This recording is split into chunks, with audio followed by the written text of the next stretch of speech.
Bonjour et bienvenue sur la chaîne Grandeur Nature. Je vais vous présenter aujourd'hui un sac à dos, le Granite Gear Chrome 2 en 60 litres.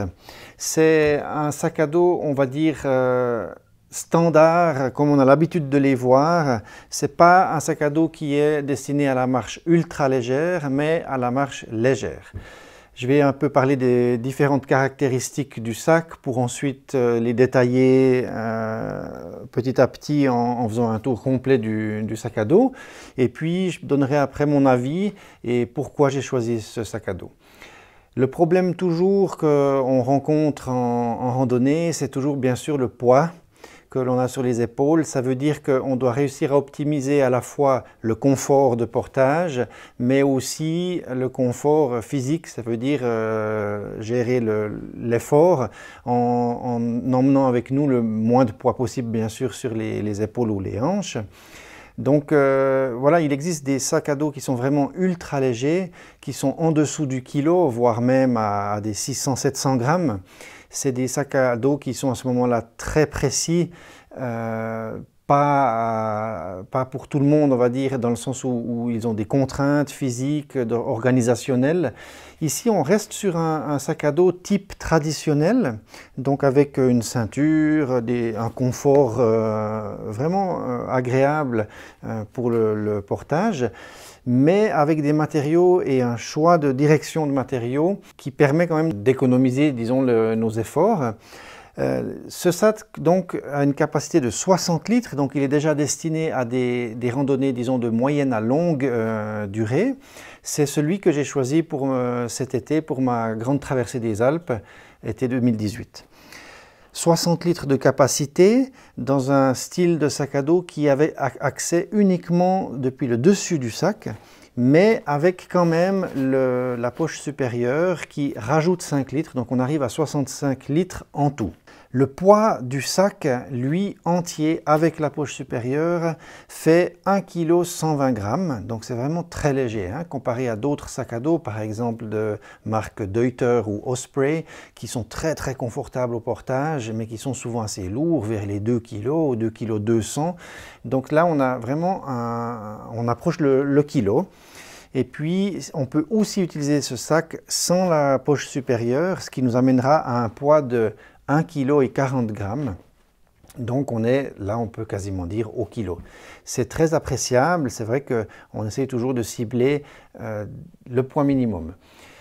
La charge maximale proposée, disons, recommandée par les fabricants, Granite Gear, est de 15 kg. Ça veut dire que le matériel de fabrication, les matériaux ainsi que le confort de portage n'est pas prévu au-delà de 15 kg.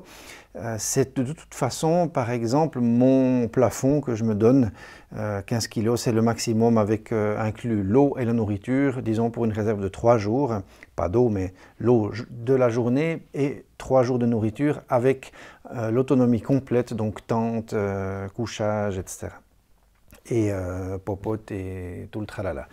Donc là, c'est idéal pour moi et c'est le choix que j'ai fait de ne pas non plus aller dans quelque chose de vraiment extrêmement minimaliste, ultra léger, mais quand même dans une randonnée légère avec un certain confort. Voilà. Il existe ce sac à dos en 3 tailles différentes de torse. Ça veut dire que les longueurs de dos ici ne sont pas réglables, donc il n'y a pas de possibilité d'adapter en fait la hauteur ici du départ des sangles. Par contre, bien sûr, on a le serrage classique. Donc celui-là, c'est le modèle medium pour les torses de 18 à 21 pouces, ce qui correspond au mien. Ensuite, on a un chouette réglage, c'est le réglage de la ceinture. Donc là, on a par contre une seule ceinture, mais qui va servir pour 3 tailles, enfin disons pour toutes vos tailles de tour de hanche, avec un système de velcro, et on peut adapter cette ceinture en fait en longueur. Donc je vais vous montrer comment ça se passe. Il y a simplement en fait à passer la ceinture derrière ce logement, avec dedans des bandes de scratch qui permettent la fixation. On vient donc descratcher ici la ceinture, on peut la sortir en la glissant. Et ici, on voit ce qu'ils appellent Refit, un système velcro qui vous permet d'adapter la longueur de hanche que vous souhaitez pour bien venir en fait sertir notamment la pointe des hanches. Moi j'aime vraiment quand ça vient bien recouvrir jusqu'ici devant, quand même laisser un battement de réglage sur l'avant, mais avoir l'os ici, la pointe qui est couverte, donc qui évite les frictions directement sur la sangle, hein. Donc elle vient se loger ici théoriquement la pointe. Donc ça c'est assez bien fait. Veuillez noter que la ceinture est assez souple, hein, c'est quelque chose de léger, c'est comme j'expliquais, ça veut dire on n'est pas pour des portages lourds, on cherche donc à minimiser le poids du sac, et là on arrive à quelque chose de vraiment de souple, qui a donc un soutien moyen. Donc on est tout dans le moyen, on est dans le moyen poids de sac, moyenne dose de portage, et puis on essaye de faire avec ça. On a toujours un compromis, hein, évidemment. On perd un petit peu en confort, on perd un petit peu différentes choses, mais on gagne bien sûr en poids, donc en confort.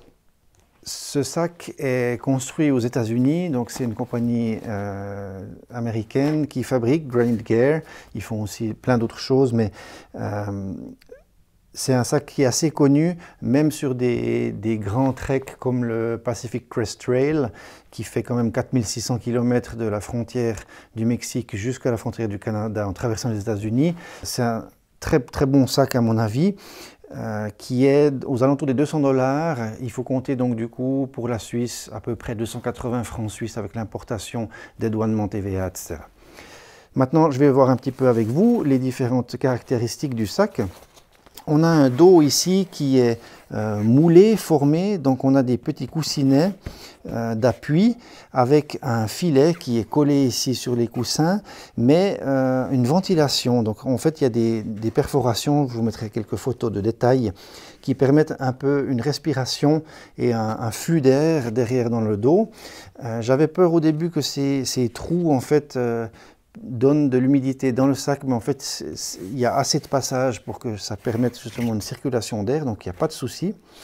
On voit ici des bretelles qui sont relativement fines, donc on n'a pas un excès vraiment de mousse, hein, c'est assez simple, assez léger, mais c'est juste ce qu'il faut pour quand même être protégé. Un réglage ici de la sangle de poitrine en hauteur, et bien sûr en serrage. On a des reports de charge, donc ça c'est quelque chose de très important, les load lifters. Quand on va monter en fait en capacité, parce que vous verrez après, on peut dérouler un peu puis monter plus haut ici avec le chargement du sac, c'est important de ne pas avoir quelque chose qui nous tire sur l'arrière. Donc on vient rechercher ce poids pour le ramener si possible un peu derrière la tête, pour pas qu'il nous tire vers l'arrière. Donc là on a tous ces réglages, donc c'est justement très appréciable parce qu'on garde les réglages classiques d'un sac à dos. Ensuite, bon ici voilà le serrage des bretelles.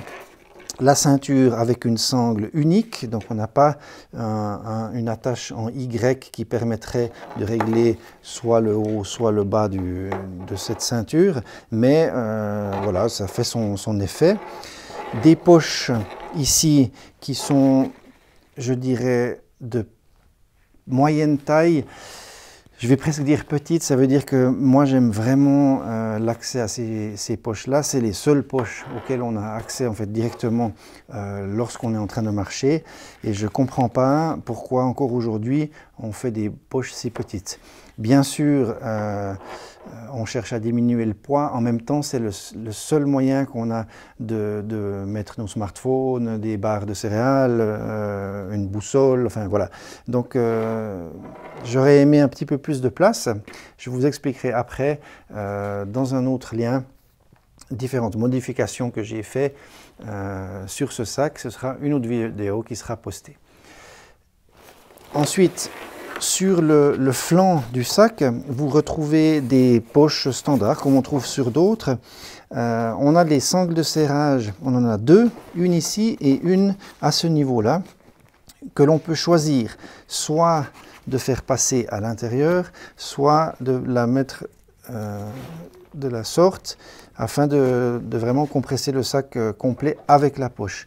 L'avantage de ceci, c'est que si on a quelque chose vraiment qu'on veut garder ou alors que la poche est vide, on va pouvoir le compresser, mais on est embêté par exemple alors pour les mettre des bouteilles d'eau. Ça veut dire que en faisant passer la sangle à l'intérieur et en la serrant, on garde l'accès à la poche standard pour pouvoir mettre une bouteille d'eau ou quelque chose que vous souhaiteriez mettre ici sans être gêné par le serrage en fait du sac. Donc voilà un choix intéressant.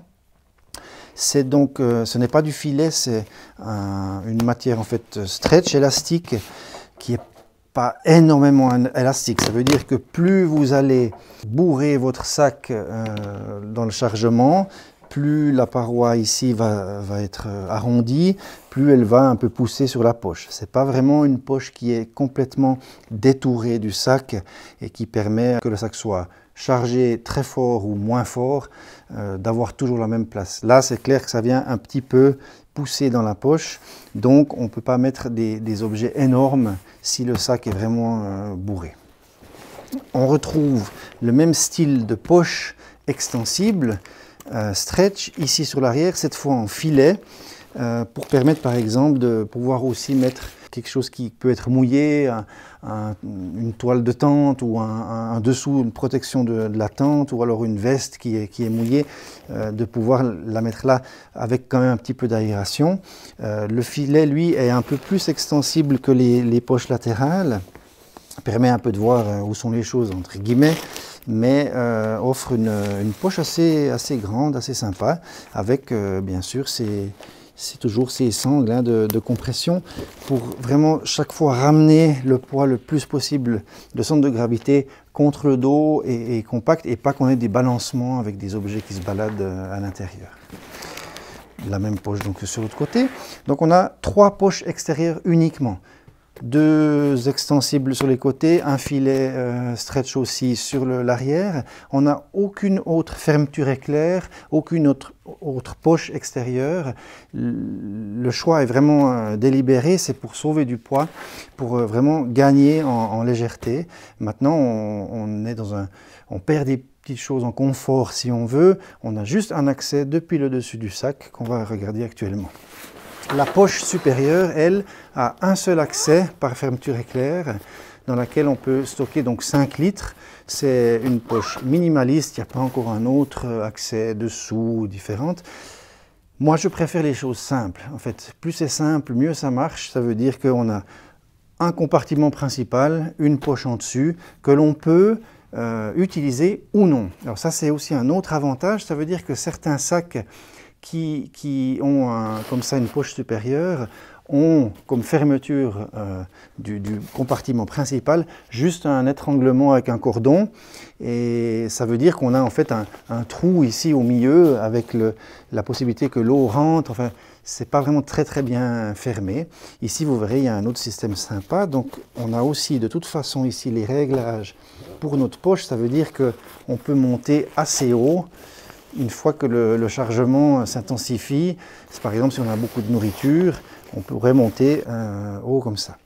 Maintenant, si je veux avoir accès à ma nourriture, je peux soit juste décrocher l'arrière, donc je viens déclipper ici ma poche supérieure, je peux laisser retomber ici, et on voit ici, on a une sangle en fait aussi de compression, vraiment de fermeture générale du sac, voilà, qui ramène en même temps, comme on a vu, le poids sur l'avant, pas qu'on parte vers l'arrière, hein, donc c'est une double sangle ici. Et puis on a une fermeture par clip et par enroulement.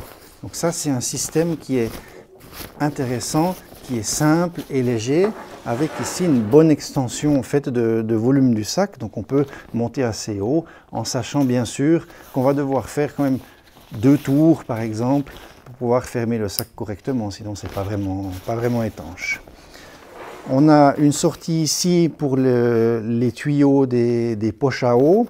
Personnellement, j'ai abandonné ce système. On pourra en discuter dans une autre vidéo pourquoi.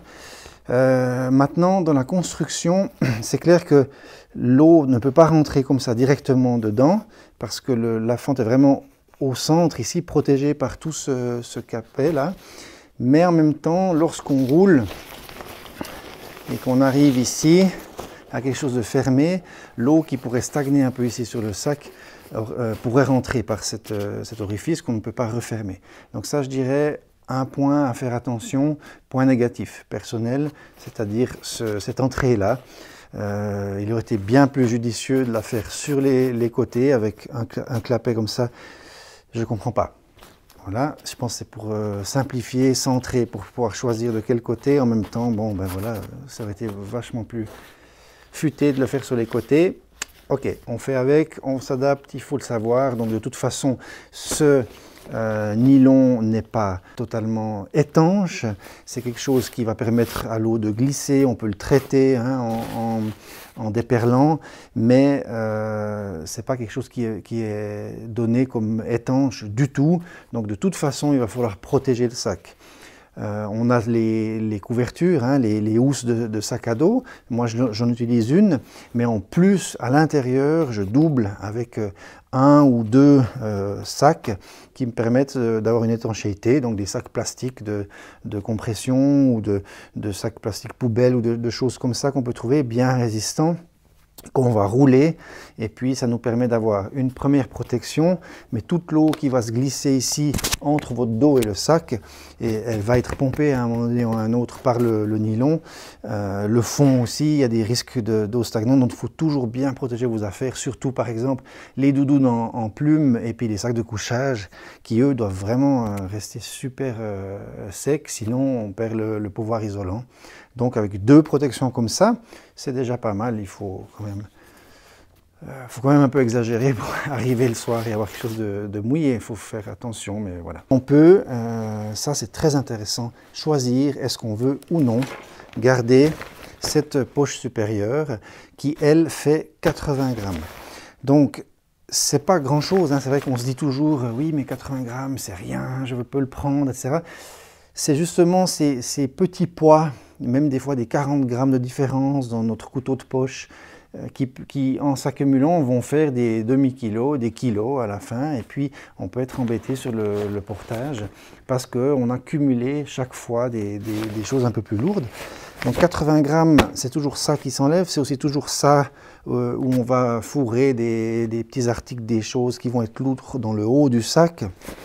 Donc on peut le laisser et puis partir simplement avec cette configuration-là. Dans cette configuration, je le rappelle, on est à 1 kg et 40 grammes. Il suffit maintenant que je commence encore à couper mes sangles, disons, les réglant avec une grosse doudoune format hiver de portage. Mais c'est clair que ici, il y a en tout cas ça chaque fois que je peux enlever si je voulais. Et puis les rebrûler, les recoudre un petit bout pour avoir un blocage, pas que la sangle sorte du passant là. Et puis on arrivera encore à garder un petit peu gagner un petit peu de poids là-dessus.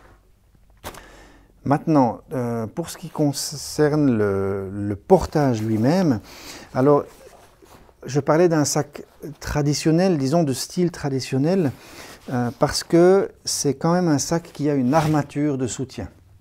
Donc ça, c'est quelque chose vraiment que j'ai voulu. Les sacs ultra légers, souvent, sont en fait, au final, juste un contenant cylindrique sans autre arceau ou plaque qui permet de rigidifier et de reporter le poids, plutôt que de le prendre tout sur les épaules, de reporter le poids sur la ceinture. Et ce qui permet alors vraiment d'arriver, disons, au portage correct. Ça veut dire que le 60 à 70% du poids est porté par vos hanches et non pas par vos épaules, donc votre colonne.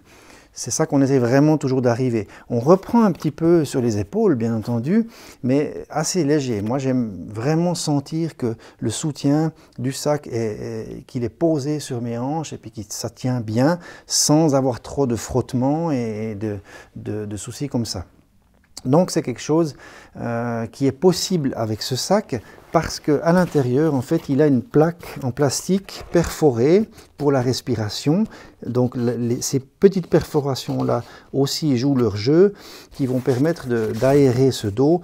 relativement. Bien entendu, les miracles n'existent pas. C'est pas non plus un sac à dos avec un filet en tension, style trampoline comme on appelle, qui permet de vraiment avoir un espace derrière dans le dos, mais il y a une petite ventilation qui se fait, et puis voilà. De toute façon, moi, trampoline ou pas, dès le moment où j'ai le t-shirt qui est collé, qui tient ici et que je marche en montée, j'ai le dos qui transpire, avec n'importe quel sac, ça ne changera rien, il n'y a pas de miracle, c'est pas très grave. Après on sèche si on a des bons sous-vêtements en fait respirants, en synthétique ou en laine de mérino, je rappelle, pas de coton. Enfin disons, idéalement pas de coton. Ensuite, cette plaque elle est amovible, ça veut dire on a une pochette à l'intérieur, on peut enlever la plaque, ce qui permettrait encore de sauver du poids. Voilà, c'est clair qu'on peut arriver à 833 grammes une fois qu'on enlève tout, mais ça veut dire qu'on n'aurait plus de ceinture, plus de poche supérieure, plus de plaques, puis voilà, on va vraiment dans quelque chose de minimaliste. C'est pas tout à fait le but de ce sac à dos. Ici, donc, si on ne prend pas la poche avec nous, on peut enlever cette sangle-là. On a aussi deux passants ici pour les pics à glace ou les piolets. Voilà, disons que c'est pour moi une revue standard de ce sac à dos. Je vais vous montrer maintenant un petit peu le portage sur moi, voir comment le sac réagit.